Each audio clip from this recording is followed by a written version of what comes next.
couple of days ago, I posted this on my community tab. And afterwards, hearing some of your reviews, I gave it another shot. Maybe I was missing something. Maybe I didn't notice something. Maybe. But in the end, I just felt even more tired. This was just as brutal, if not worse, the second time around. And today, I want to make this case. I want to argue that this is not the masterpiece some people are making it out to be. Now, by any means, I'm not here to bash on this movie entirely. I respect the ambition, the cinematography, beautiful, the score, fantastic. But the storytelling, the pacing, the emotional connection, that's where The Brutalist lost me completely. By the time it was over, I wasn't thinking about its message or its artistry. I was just thinking about how long it took to get through it. So without further ado, let's get into it. Of course, we have to start with a recap of the movie. The Brutalist is split into two parts, each following Laszlo Toth, a Hungarian Jewish architect and Holocaust survivor trying to build a new life in America after World War II. Now, the first part, the enigma of arrival. In 1947, Laszlo arrives in Philadelphia and stays with his cousin Attila, who has fully assimilated. He's changed his name, converted to Catholicism, and married an American woman, Audrey. When arriving to his cousin, Laszlo learns that his wife, Erzsébet, and his orphan niece, Zofia, are alive but are still back in Europe. Attila offers him work at his furniture business. Laszlo gets his first break when Attila lands a private renovation job for Harry Van Buren, the son of a powerful industrialist, Harrison Van Buren. But when the job goes sideways and the elder Van Buren refuses to pay, Attila blames Laszlo, falsely accuses him of making a pass at Audrey, and kicks him out. Fast forward 3 years. Laszlo is now homeless, living in a charity house with his friend Gordon, and working as a coal loader. He's also struggling with heroin addiction. One day, Harrison Van Buren reappears, praises Laszlo's work on the library renovation, and offers him a massive commission, designing the Van Buren Institute, a grand cultural center in his mother's honor. Harrison even helps bring Erzsébet and Zofia to America. Things seem to be turning around. Then there's a cut to the intermission, and then part 2. The hardcore of beauty. Laszlo is finally reunited with his wife and niece, but the war has left them both deeply damaged. His wife Erzsébet is now wheelchair-bound, and Zofia, his niece, has stopped speaking entirely. As construction begins on the institute, Laszlo is constantly undermined by contractors and cost-cutting consultants, but he's determined to finish the project exactly as he envisions it, so he agrees to work unpaid. Things escalate when a train carrying crucial building materials derails. Harrison pulls out of the project completely, leaving Laszlo with nothing. Years pass, and Laszlo and Erzsébet move to New York. He works at an architecture firm as a drafter, and she becomes a journalist. Zofia eventually regains her speech, gets married, and announces that she and her husband are moving to Jerusalem to start a new life. This upsets Laszlo and Erzsébet. Then, Harrison restarts the project and rehires Laszlo. While visiting marble mines in Italy for the project, Harrison grapes Laszlo, tells him that he is a leech and that his people bring persecution upon themselves. After this, Laszlo starts to fall apart.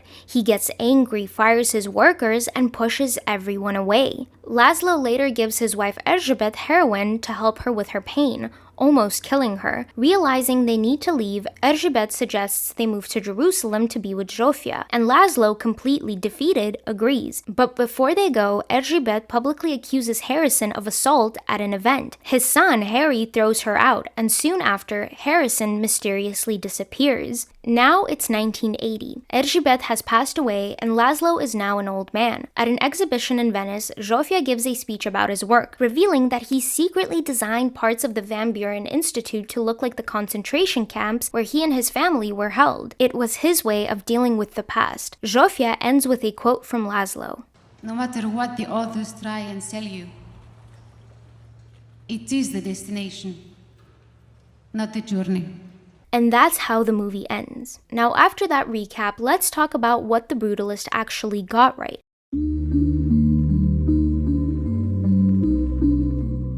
Undeniably, the cinematography was amazing. This is the one thing I genuinely, without a doubt, loved in The Brutalist. As I later found out, it was shot in VistaVision, which is an old school film format that gives everything a crisp, detailed, and cinematic feel. Cinematographer Lowell Crowley said he chose this format because it mirrors the movie's themes of architecture and scale, and that really shows. The wide shots, clean lines, and dramatic lighting. Even if the story didn't always work for me, the visuals were undeniably beautiful.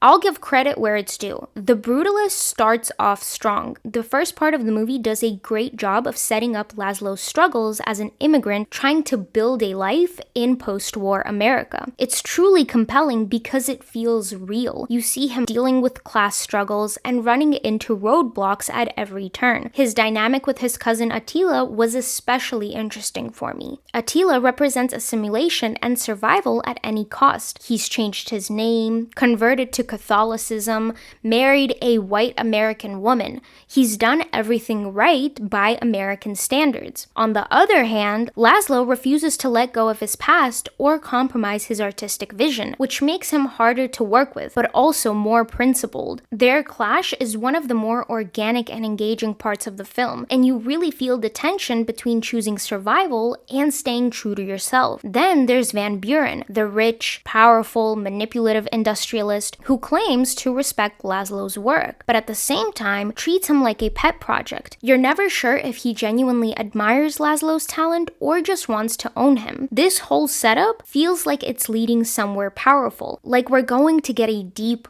layered look at what it takes to succeed in America as an outsider. And for a while, it works.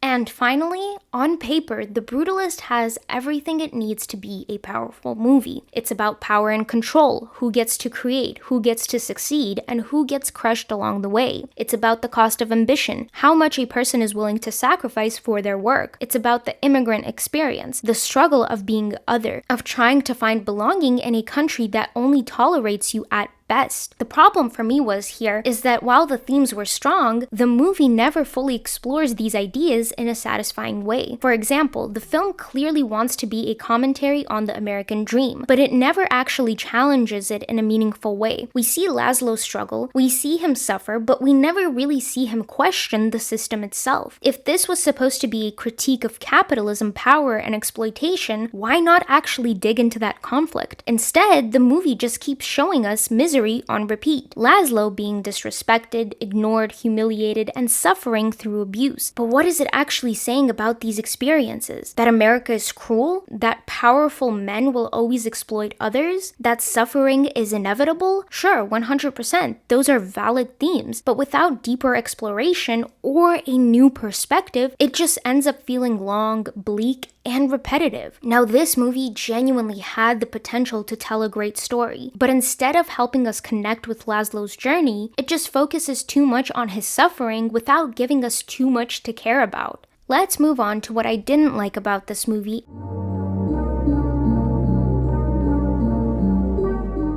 Then we have the second half, which loses focus completely. I have already mentioned that the first half sets up an amazing story. Laszlo's struggles as an immigrant, his complicated relationships, and the tension with Van Buren. But in the second half, things slow down dramatically. Instead of building on what's been set up, the movie starts repeating itself. Laszlo suffers, Van Buren is controlling, Laszlo spirals. These ideas are important, but rather than evolving, they just cycle over and over, making the film feel stuck.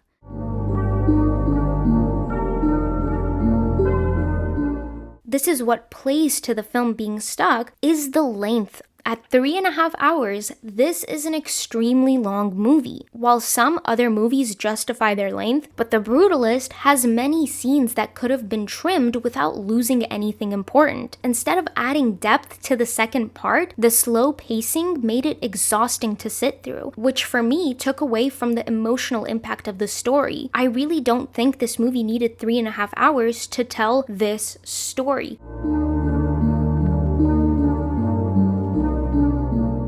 For a movie about immigration, survival, and trauma, The Brutalist keeps its characters at arm's length. Laszlo goes through unimaginable struggles, but we never really get inside of his head. Instead of him feeling like a fully realized person, he comes off more like a symbol of suffering. Let's take his heroin addiction, for example. It's introduced as a big part of his downfall, but the movie never shows how he overcomes it. One moment it's there, it almost kills his wife, and then it's just gone. And the same goes for Van Buren's assault. It's horrific, it's unimaginable, it's awful. There could be so many words that I could use right now to describe it. Yet the film never explores how it affects Laszlo emotionally. He never processes it, talks about it, or really reacts beyond just suffering more. Then we have Erzsébet's character, who also suffers from this distance. She starts out strong, but in almost every scene, it feels like her development is cut short. She'll start to have a powerful moment, only for the scene to fizzle out before it truly lands. It's only in her final confrontation with Van Buren that we really see her fully take charge. She goes off, but then it feels inconsistent with how little presence she had before. Even Van Buren himself, he's powerful and cruel, but we never get a real sense of what drives him. Does he actually care about architecture? Is he just a businessman looking to control people? The movie never explores these questions, making him feel flat rather than complex. These characters had so much potential, but the movie keeps them too distant, too abstract, making it hard to truly connect with their struggles.